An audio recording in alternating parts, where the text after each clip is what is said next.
बड़ी खबर फ्रांस की से है, जहां औपचारिक तौर पर फलस्तीन को एक स्वतंत्र देश के तौर पर मान्यता दे दी गई है। फ्रांस के राष्ट्रपति इमैनुअल मैक्रों ने यूनाइटेड नेशंस की मिडिल ईस्ट पीस प्रोसेस की मीटिंग के दौरान यह ऐलान किया। इससे पहले ब्रिटेन, कनाडा, ऑस्ट्रेलिया और पुर्तगाल भी पिछले 36 घंटे में पहले ही फलस्तीन को एक स्वतंत्र राष्ट्र के तौर पर मान्यता दे चुके हैं। अब तक फलस्तीन को स्वतंत्र देश की मान्यता देने वाले देशों की संख्या अब 152 तक पहुंच गई है। इजराइल और अमेरिका इस मुहिम में अब अकेले पड़ते दिखाई दे रहे हैं। इटली ने भी फलस्तीन को मान्यता नहीं दी है। इटली की पीएम जॉर्जिया मेलोनी के इस फैसले के खिलाफ रोम से लेकर मिलान तक प्रोटेस्ट हो रहा है। मिलान में हिंसक झड़प हुई है, जिसके बाद इटली के कई शहरों में टेंशन बढ़ी हुई है।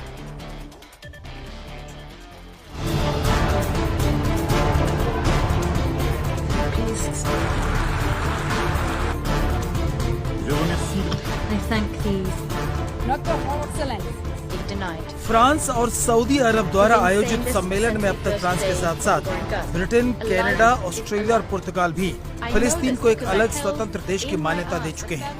इस तरह से यूनाइटेड नेशंस के कुल सदस्यों में से करीब 78% ने फिलिस्तीन को मान्यता दे दी है।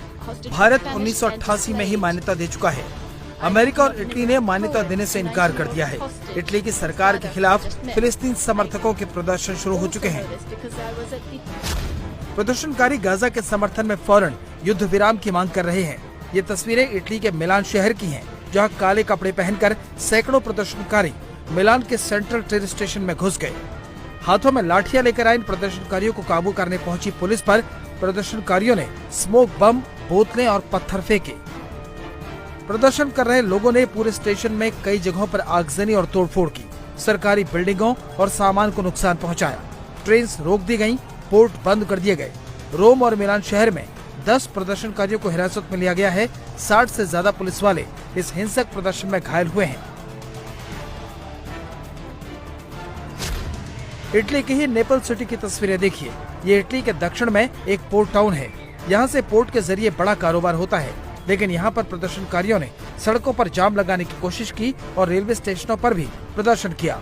पुलिस ने प्रदर्शनकारियों को काबू में करने के लिए वाटर कैनन का इस्तेमाल किया। फिलिस्तीन को अब तक भारत के साथ साथ फ्रांस, ऑस्ट्रेलिया, कनाडा, ब्रिटेन और सऊदी अरब समेत 152 देश मान्यता दे चुके हैं, जबकि इजराइल, अमेरिका, इटली, जापान ने फिलिस्तीन को मान्यता नहीं दी है। जॉर्जिया मेलोनी अपना रुख साफ कर चुकी हैं। उन पर दबाव बनाने के लिए इटली में लगातार प्रदर्शन हो रहे हैं।